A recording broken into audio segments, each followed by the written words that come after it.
The new SEC-inspired and NFL coach-guided enhancements in recruiting are absolutely undeniable.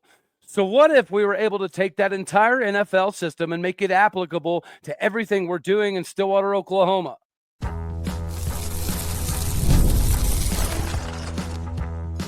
You are Locked On Oklahoma State, your daily podcast on the Oklahoma State Cowboys, part of the Locked On Podcast Network, your team every day. Howdy, y'all, and hello, all. Welcome back to Locked On Oklahoma State, your daily stop for all things Cowboy and Cowgirl related. My name is Cody Stovall. I want to thank you kindly for stopping by to make this your first listen. We're available on all of your podcasting platforms, visually as well on YouTube. Find me personally on X at Aldeo State. Today, we're partially brought to you by FanDuel, because right now, new customers can get $200 back in bonus bets when your first $5 bet is a winner. Head on over to FanDuel.com to get started today. Meanwhile, we shift into this conversation that continues to pop up in regards to recruiting. The NFL model that Todd Grantham and even to some degree Doug Meacham have put forth in Stillwater, Oklahoma, is reaching the masses when it comes to the young recruits that are potentially looking at elevating their status into the Power Four conversation. And Oklahoma State is currently sitting in the middle of several very high-end four-star level recruits that should be able to put out their top eights, top sevens, top tens pretty quickly, that have Oklahoma State squarely in the mix because of the new staff. There's a completely different feeling around Stillwater right now. So if we're able to capitalize to this degree in the recruiting realm, is it plausible that we could take all of this and make it applicable to everyday occurrences on the field? AKA, instead of having your traditional practices and you're getting ready for spring and so on and so forth, instead of that, why not conduct everything based off of, let's say, rookie mini camps and OTAs and the cuts and the preseason intensity that comes with the fact that if you don't bring it every single day, you're likely not going to make the final 53-man roster, because we know getting down to 105 is not going to be an easy process. Not only do you have to take into consideration the numerical association that's with the team right now, but then we have to get down to 105 after bringing in a lot of the freshmen post-spring. So if you know you got to bring guys in, you know you're going to have to cut some guys, why not shift this entire thing on its head? Get away from the college model and let these young men know you're coming to Oklahoma State to not only get the Rob Glass level development, to not only play for Mike Gundy, who has been the most successful coach in program history by 75 country miles, but you're also getting prepared, I know words are hard for me, for the next level, which is the NFL. And as we've been able to cover multiple times recently, we have several linebackers that are in the NFL right now that should be able to uptick the recruiting capabilities that we have in the linebacker department. Likewise, whenever you look at the running backs, there's several Oklahoma State running backs in the NFL that are at the forefront of their particular NFL ball clubs. So why not continue to make this thing more applicable? This is a job. It is. This has turned into a business. So from a financial compensation NIL era, if you're able to sales pitch that we are entirely different than most everybody else, if you're able to sales pitch the fact in the spring game per se that we're going to have the most complex, difficult to understand, read, and react defense in the Big 12, that's going to put us in a completely different stratosphere. Now, obviously, the other argument is, well, how are a bunch of 17, 18, 19-year-old kids going to be able to adapt to a system where maybe one play call has 6 different variations that you could branch off of it? What if one particular play call has almost double-digit pre-snap, post-snap reads that they can shift to confuse the quarterback and also be able to cover up enough ground in the back end to not get burnt? This makes total sense. And if you're going to have a GM in charge of things now to help Mike Gundy, then why would you not continue this NFL model if you know that you've got several coaches on both sides of the ball that have spent years in the NFL, especially on the defensive side?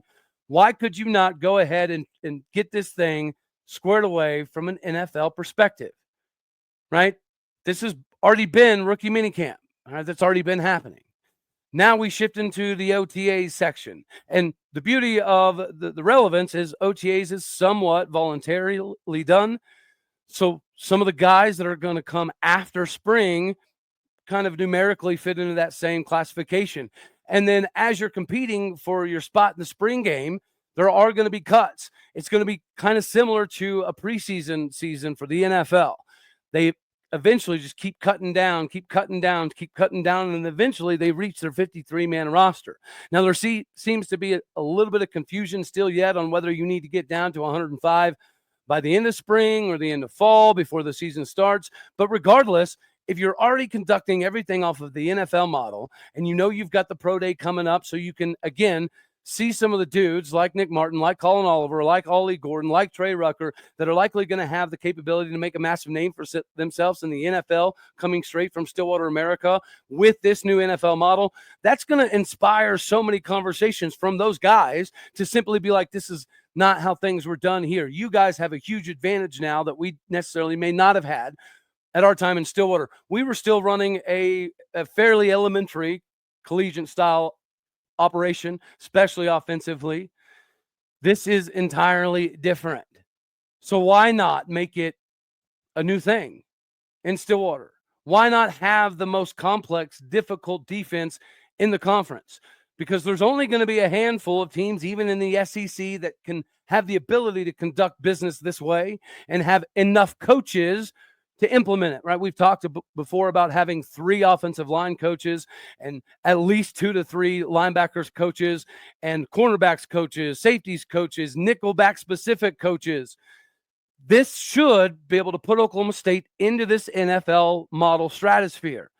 Is it going to have some bumps and bruises and some difficulties to get there because of the amount of knowledge? Yes, absolutely. Is it going to cause some individuals that are beyond Power 4 starting talent to have some confusions mentally and understanding how to not only diagnose things, but how to also kind of cover things up to make it more difficult on the opposition and then make it applicable on the field? If you have NFL coaches and you have NFL upticks in recruiting, why not operate like an NFL ball club? And I'd imagine that these are some of the same conversations that are not only being had on campus, but it would behoove everybody, including us as a fan base, to hope and pray that this is in fact something that is happening, because it would be something that separates us from most everybody else in not only the conference, but in the country. I hate giving it as much love to the SEC as we have recently, but you got to call a spade a spade. There are a few SEC teams that do already do this. They do conduct things like mini camps, OTAs, and cuts coming up to preseason games before you finally get to that final 53-man roster. Instead of 53, it can be 105. And if you have the ability to do it, which I think that we clearly do, why not? Why not put Oklahoma State into the conversation of this is a destination school for anybody who wants to get themselves accustomed to the NFL model and the NFL system before you even have the opportunity to be drafted? This makes the most amount of sense, and this is the first time in my lifetime that I'm aware of that we've even come close to having these capabilities to not only allure recruits to Oklahoma State in a completely different level, but if you have this NFL model that not everybody in the conference can even come close to pretending to produce, that's not only a sales pitch to recruits, but that is something on the field that would finally kind of shift that narrative out of the Big 12 plays no defense. The Big 12 is a league that you have to run track meets 24/7 to be competitive. We proved it in 2021 with Malcolm Rodriguez, Devin Harper, and company, that you can have a lockdown top 3 in SEC and NFL style defense in Stillwater, but that was not even with the NFL applications and the coaching staff that we have now. This is a wild time, and it's almost time to start building this orange Kool-Aid and hammering the over. Speaking of hammering the over, you got to drive somewhere to be able to hammer the over before you do just that. That's right, ladies and gentlemen, Nissan is going to help you not only just get down the road, but being competitive is part of this ordeal. Here on the show, we always say that stats lives matter. And when it comes to the all-new Nissan Armada Pro 4X, the statistical numbers are MVP levels. With the ability to tow up to 8,500 pounds, it can quite literally carry the entire team, plus the gear, virtually wherever you go. It is powered by a twin-turbo V6 engine, delivering the strength and performance to handle highways, back roads, and everything in between, while also having some fuel efficiency built in. And with the room to seat up to 8 people, the Armada Pro 4X is built for big crews, big adventures, and even bigger moments and memories. Whether you're exploring off-road trails or rolling up to the arena, the Armada Pro 4X brings power, versatility, and style wherever you go. Take the adventures to new heights in the all-new Nissan Armada Pro 4X. You can learn more at nissanusa.com to get over anything on the road. Get with your Nissan. Speaking of getting over things, hammering the over, we like to do that occasionally, and March Madness is here to potentially, hopefully, give us just that, the ability to hammer the over and enjoy the festivities that is March Madness, no matter what. With the FanDuel opportunities you're going to have to get in on the action like never before, you need to take advantage, because right now new customers can get $200 back in bonus bets when your first $5 hauler is a winner. That is 200 bones back that you can use on everything from buzzer beaters to Cinderella stories and who's going to cut down the nets at the very end. If you have your eye on some underdogs, might as well capitalize in the monetary departments now. If you think that tournament games are happening almost every day just for your betting capabilities, guess what? You're likely right. This is easy, fast, simple, secure, and you get paid almost instantly with no waiting around. So make sure that you visit FanDuel.com today and get in on the college hoops action all tournament long. We fully expect our Cowgirls to be able to make a run, so might as well be able to capitalize on the monetary side of that equation by going to FanDuel.com today. Speaking of March Madness tournament action, naturally the Cowgirls are looking for the Selection Sunday show to figure out what seed they're going to be that's also going to equal where they're going to have to go.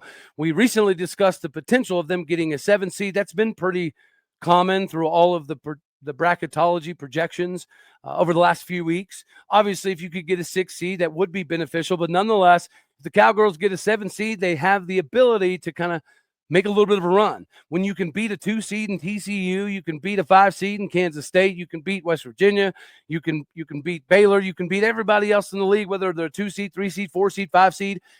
That's going to give you a decent amount to be excited about. On the other side of the coin, you have Steve Lutz, Cowboy Basketball Club. Obviously, they're not going to have the ability to make a March Madness run. The NIT thing still seems to be somewhat up in the air. Would you accept it? Man, this is the time for the regulars, a.k.a. regulators, to have some fun down in the comments section. Everybody, are you happy if Oklahoma State does, in fact, get an invite to the NIT? And if so, do you think Steve Lutz has been able to live up to the first-year expectations? In my personal opinion, I think so, right? We've covered this before he was hired, the day he was hired, the day after he was hired. The things I was hooting and hollering about on this very show was take care of Gallagher-Iba. That used to be a building that nobody in the country wanted to come play in, even if you were ranked in the top 5. It didn't matter. And that has lost its luster over the years, and we needed to get that back. To my knowledge, going 12-3 at home does precisely that. Of course, going 1-14 or whatever on the road, that's not ideal. But you have to have a building block, right? You have to have a foundational piece put forth before you can build on top of it. That's the foundation. Winning in Gallagher-Iba Arena at all costs, no matter what, is the expectation. So all of the work that you're going to put in the offseason has to be geared towards making sure that that place is what it used to be. And if you continuously do that, I would hope and pray that the fan base is reciprocal and putting butts in the seats to turn Gallagher-Iba into the earthquake-level shaking building that it used to once be. And I know sometimes us that are older, right, we're living in the past.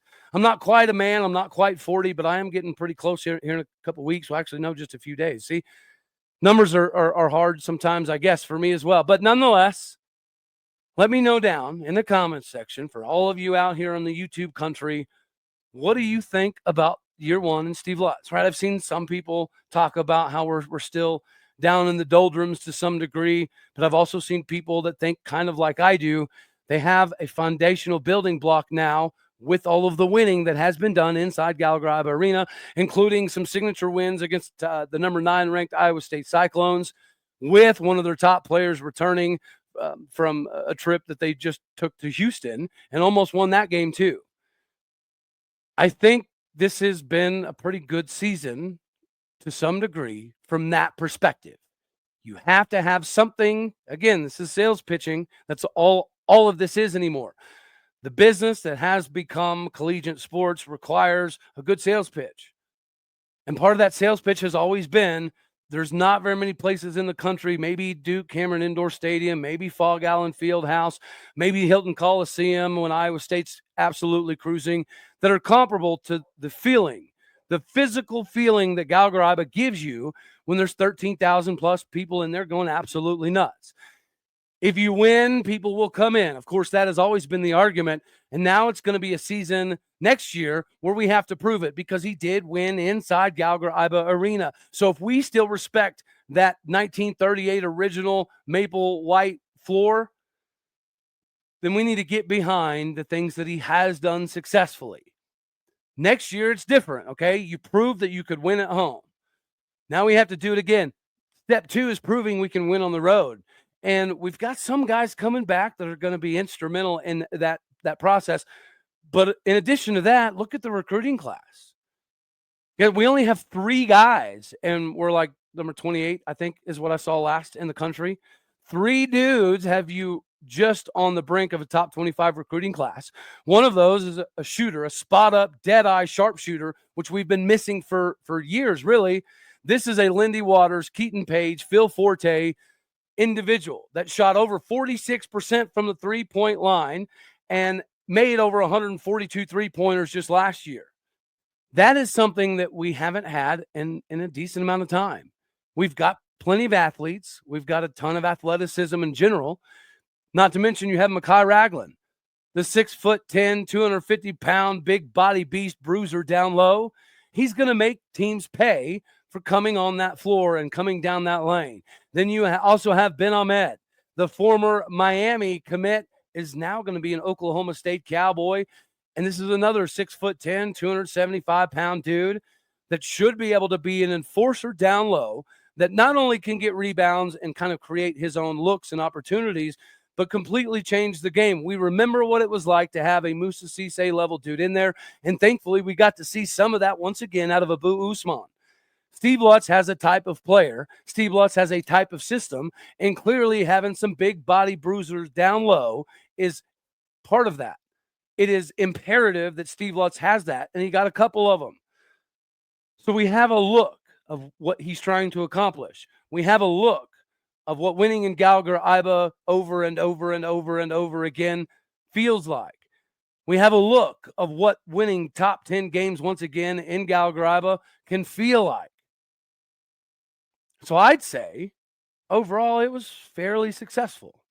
If we do, in fact, somehow squeak into the NIT, if it's still even a possibility, then I would absolutely say it's going to be hard to make the argument that he failed and that we're still in the dumpsters and we're still trying to climb out of it. Is he rough around the edges at times? Probably. Does he coordinate things Eddie Sutton style, boot camp military-esque? Yeah, probably. Does that mean he's going to ruffle some feathers occasionally? Yeah, probably. But there is some proof in the pudding. If we would have had a disastrous season, right? So let's say we went 1-14, 2-13, whatever it is on the road. And then we also went, 3-11 at home. Then this conversation is shifting to, I cannot believe we spent that kind of money on Steve Lutz, the NIL, whatever the case. But we don't have to worry about that, in my opinion. But, of course, y'all drive the daggone bus here, so let me know down in the comment section for all of my YouTube folks what your thoughts are on Steve Lutz in year one. Was it enough? Should we have done more? XYZ. What were the disappointments? And what were the things that you felt very confident and comfortable with moving forward with Steve Lutz in year one as a Cowboy? It's all about capitalization, right? And sometimes your money acts a little funny and your change acts a little strange. So you got to watch it. Monarch Money is going to help you do just that. Everybody's bank account makes you wonder occasionally, where did this money go? Between dining out, shopping online, just local entertainment, getting tickets and going to games, it is easy to lose track of some of the finances. This is where Monarch Money comes in for you. This is going to be your personal CFO, giving you full visibility and control over your finances. Monarch Money isn't just a budgeting app. It's a complete financial compound and command center that you can track all of your accounts, investments, and spending in one place. So you can just stop worrying about the managing of your money and start building your wealth. When you start using Monarch, you're going to realize how much you are spending on little things like food delivery and other portions of budget that you didn't necessarily remember. This is an all-in-one convenience. So instead of having to juggle multiple apps and rely on remembering everything, Monarch's going to help you check your finances, track your spending, and even help you plan out your long-term goals financially. Managing money with your new partner, Monarch Money, is going to be the smoothest thing you've potentially ever done. You can get on track and you can share your personal accounts, set goals, and stay on the same page with no stress. Take control of your finances today with Monarch Money. Use the code LOCKEDONCollege at monarchmoney.com for 50% off your first year. That is monarchmoney.com, code LOCKEDONCollege for half of your first year off. Get with Monarch Money today to set yourself up for a better future. All right, so I did misspeak. See, words. Ugh. When I said that the West Virginia game was kicking off yesterday, I was looking at the calendar incorrectly, and that was actually ridiculous of me because Friday, Saturday, Sunday series, duh, Cody. But here we are today. We play West Virginia, and thank you to Mother Nature for making me feel much better about today's ball game. As you look around nationally, the weather's doing kind of crazy, wonky things. In some places, the wind is 25 degrees in other states like Arizona, New Mexico, whatever. Down in Oklahoma, I'm hearing it's absolutely wild. The flags are waving so much they don't know if they're going to stay on the poles. That benefits our Oklahoma State Cowboys. Y'all, I was looking at some of the Big 12 stats before we jumped on here. West Virginia does have 3 pitchers in the top 25 in the Big 12 when it comes to ERA, including number 1 in the Big 12 at a 0.52 ERA. His name is Carson. I imagine he's going to be the guy that goes tonight. But Oklahoma State has a bunch of home run hitters. And as much as I cannot stand some of our inability at times to play small ball, we did do some of that versus Dallas Baptist, and it looked like it was going to get us a W, but we're not going to get completely into that. We have the Nolan Schuberts of the world. We have the Colin Brighamans, the Jason Jones, the Donovan LaSalles, the Colin Richies that can absolutely blast away and send balls out of the yard all day, every day. So as much as the banger bust mentality bothers me more often than not, if the wind's blowing 35, 45 miles an hour, I'm kind of okay with this. And I actually do think that it benefits Oklahoma State. West Virginia's strength currently is in their pitching and also in their fielding to some degree. Oklahoma State's the home run ball club. We're the team that relies on one swing of the bat to completely change things. If we can continue to play a little bit of that Dallas Baptist small ball, draw a couple walks, use a couple bunts, move some runners over, bada boom, bada bing, bada bang, there goes the ball outside of O'Brate. This is that time. This is that day. And it couldn't have come at a better time because West Virginia is not only 15-1, but they're kind of one of the leaders in the clubhouse when it comes to the Big 12. We need to set an example, send a message. There we go. There it is. And ironically enough, the conditions today are favorable for our style of play. We've got some pitchers that can absolutely torch the ball down the mound, but we've also got some Harrison Bodendorfs. We've also got some Mario Pescas that can induce ground balls and make it a pretty chill day for the most part. I love striking people out. I love seeing 102 miles an hour on the radar gun for strike number 3 as much as everybody. But I also understand that in inclement weather, sometimes just simply keeping the ball on the ground in the infield is the recipe for success. So regardless of which route we go and who we throw on the mound or who they throw on the mound, which would likely be the number one ERA guy in the country, I'd imagine. And he does have almost 18 innings, so it's not like it's just, coming in middle relief fluff numbers. Regardless, if you hang it today, the Cowboys are going to bang it all over the yard and all over O'Brate Stadium, dropping bombs outside of O'Brate. Should be the calling card for the day. So if you're walking around campus, beware, look out below, because it could be raining bombs outside of O'Brate today in Stillwater, America, to kick off the Big 12 conference season the right way against the number one team in the Big 12 with a 15-1 record that just so happens to be coached by former Cowboy Steve Sabins. So they will be prepared. They will be ready to go, and he will be able to explain to them, guys, this ballpark, it plays differently if there's any wind. If there's this much wind, it is going to completely change the lay of the land for you out there in the outfield. So they're going to have to make adjustments, and I do think that these adjustments do benefit Oklahoma State. It'll be interesting to see kind of what we do with the pitchers. Hopefully we don't try to do too much and get too cute, but at the same time, just find a way to induce ground balls, let the defense go to work, and keep the ball in the field. They're going to hit some, and they're a very good ball club. But if we can limit their damage while using our strengths in this weather, yeah, this is a good thing. And I kind of hope that the wind keeps up, because if you've been to O'Brate, you know it does weird things to the ball with just 10-mile-an-hour wind. When it's 25, 35-ish mile-an-hour wind, it drastically changes the game. And most of our guys are pretty used to it. Again, the advantages of the weather, I think, are going to tip this game in our favor. But that's all we're going to have for this one right here. As always, I love you. God bless. Go Pokes. Thank you for tuning in to make this your first listen here in Locked On Oklahoma State. You could be anywhere, so happy you choose to be here. Go ahead and hit the like button. My YouTube folks out there, get in the comment section. Let me know about the NFL system, Steve Lutz, expectations, and what your thoughts are about this O'Brate dropping bomb scenario that we could find ourselves in pretty quickly. And my podcasting people out there, you know what to do. I appreciate everything that you guys provide. Do what you do.